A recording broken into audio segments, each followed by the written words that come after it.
In a dimension apart from time, a place that did not adhere to the rules of light or darkness, there existed the timeless entity known as the Grim Reaper. He was neither alive nor dead, he simply was.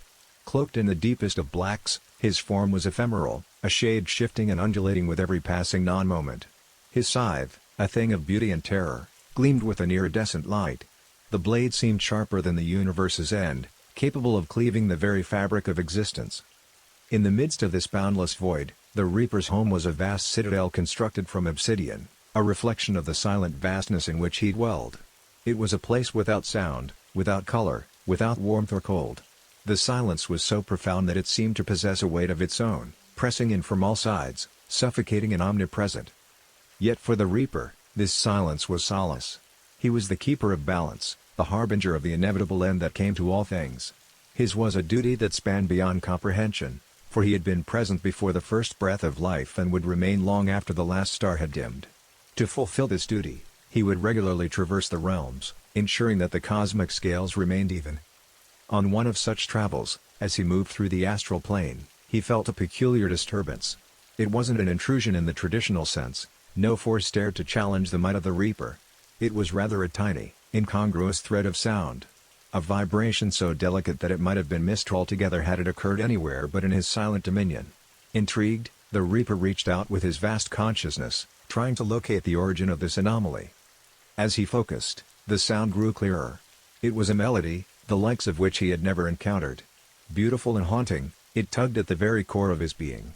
The Reaper, who had always been the embodiment of neutrality, suddenly felt an emotion. It was a pang, a tiny flutter, an inexplicable yearning. For the first time, he wished to understand something that was beyond his eternal duty. Drawn inexorably towards the sound, he followed its ethereal trail. It led him to a realm he had frequented many times before, Earth. But this visit felt different. There was an urgency, a compulsion he had never felt before. The melody led him to a small clearing in a dense, ancient forest, where moonlight streamed down, painting everything in silvery hues. In the center of the clearing stood a woman, her form as ethereal as the notes she was producing. She was playing a violin, the instrument cradled lovingly against her neck. The melody seemed to emanate not just from the violin but from her very soul, weaving a tapestry of sound that was at once melancholic and full of hope. The Reaper watched, hidden in the shadows. He did not need to announce his presence, for every living thing was always acutely aware of him on some primal level. Yet, this woman played on, seemingly lost in her music, her world condensed to the space between her and her instrument. For what felt like an eternity, he stood there, entranced. When the last note eventually faded, giving way to the ambient sounds of the night, the Reaper realized something profound had shifted within him. He had experienced beauty in its purest form, and for a being who had always been removed from the throes of existence, this was a revelation. The woman finally lowered her instrument, her gaze lifting to meet the spot where the Reaper stood concealed. Even though he was shrouded in darkness, it was evident she sensed him. Her eyes, pools of deep blue, held a depth of understanding and sadness that resonated with him. Without a word, for none was needed, the Reaper retreated, leaving the woman and her music behind. But as he returned to his silent citadel, he carried with him the memory of that night, the haunting melody, and the feeling it had evoked. In the vastness of his existence, this would remain as the singular moment that had touched him. The start of an unfolding story, a ripple in the silence of the Reaper. Back in his citadel, the Reaper found that silence wasn't the same anymore. Every corner of his vast dwelling echoed with the remnants of the melody he had witnessed. Days, or whatever passed for days in his realm, went by, but the tune refused to fade. It had woven itself into the very fabric of his existence. Driven by a newfound curiosity, the Reaper decided to venture back to Earth. Each visit brought him closer to the woman with the violin.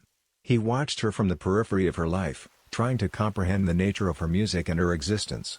She played at various places, sometimes amidst the ruins of an old chapel, sometimes by the riverside under a canopy of stars, and sometimes in the heart of bustling cities where people passed by, too engrossed in their own worlds to notice the ethereal beauty amidst them. With each visit, he noticed a pattern. Every time she played, people near her would pause, even if just for a moment. Their expressions would change: pain, joy, nostalgia, hope. The music seemed to echo their innermost feelings, reflecting them back in a manner most had forgotten. In these moments, the Reaper felt a profound connection. Here he was, the entity associated with the end of life, drawn to an entity celebrating the depth and beauty of existence. It was an irony he couldn't ignore. One evening, amidst the orange and pink hues of a setting sun, he dared to step closer than he ever had. The woman sat on a cliff edge, the sea stretching infinitely before her. She played a tune that mirrored the vastness of the ocean and the fleeting beauty of the setting sun. When the final notes lingered in the cooling air, she spoke without turning around. "I've felt your presence for a while now. Why do you watch me?" He stepped forward, materializing fully from the shadows. "Your music. It resonates with me." She turned, looking directly into the void that was his face, her expression calm, understanding. "Music is the voice of the soul. Perhaps yours is trying to communicate." This intrigued the Reaper. The very concept of him having a soul was alien. "I am beyond life and death. I exist to maintain balance. Can such an entity possess a soul?" She smiled gently. "Everything in existence has a core, a center. Call it a soul, essence, or spirit. It's what binds us to the universe. Even you." He pondered on this. "Your music seems to touch that core. It makes me feel a sensation I'm unfamiliar with." She set her violin beside her and gestured for him to sit. For the first time, the Grim Reaper, the harbinger of death, sat beside a mortal, overlooking the vast expanse of life. "Music," she began, "is the universe's way of expressing itself. Every note, every melody, is a story, an emotion. Maybe your attraction to it is a sign. Perhaps you're beginning to understand the intricate dance of life and death, beyond just your duty." They sat in silence, the waves crashing below, stars beginning to shimmer above. The Reaper felt a kinship, an understanding that transcended his role. It was a beginning, an awakening. And as the night deepened, the woman with the violin played once more, not just for the world, but for the entity beside her, helping him discover his place within the vast tapestry of existence. The days that followed were unlike any the Reaper had known before. Each meeting with the woman became a journey of self-discovery.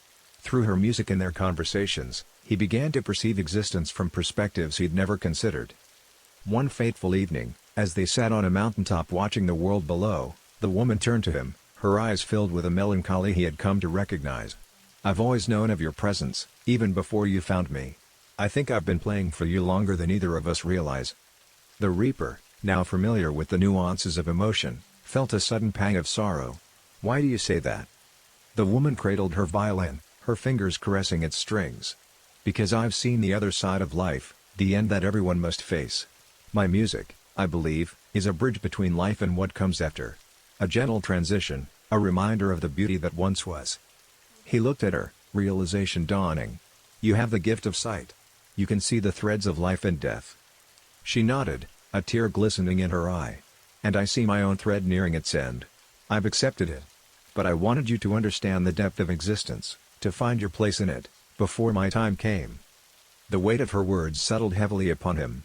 The thought of her absence, the silence it would bring, was unbearable. "Is there nothing I can do?" She smiled, touching his ethereal form. "You've done more than you know. You've bridged the gap between life and death, bringing understanding and empathy to a role that was once just duty. My time will come, as it does for all. But the music will remain, a testament to our time together." They sat in silence, watching the sun dip below the horizon. As the first stars appeared, the woman played her violin one last time. The melody was poignant, filled with memories, love, and a promise of reunion. When the final note faded, she lay her head against his form, her life force ebbing away. The Reaper, for the first time, felt the true gravity of his role. He gently cradled her, using his scythe to sever her thread, granting her a peaceful transition. Back in his citadel, the silence returned, but it was no longer oppressive. It was filled with the echoes of music, laughter, and shared moments.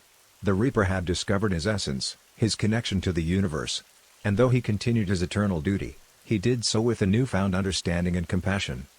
In the heart of his realm, a solitary violin rested on a pedestal, its strings occasionally vibrating, producing melodies that filled the silence, reminding the Reaper of the time when death and life danced together in perfect harmony. Thanks for watching. If you enjoyed this video, don't forget to give it a thumbs up and share it with your friends. And if you haven't already, be sure to subscribe to my channel for more stories. Until next time, take care and keep watching.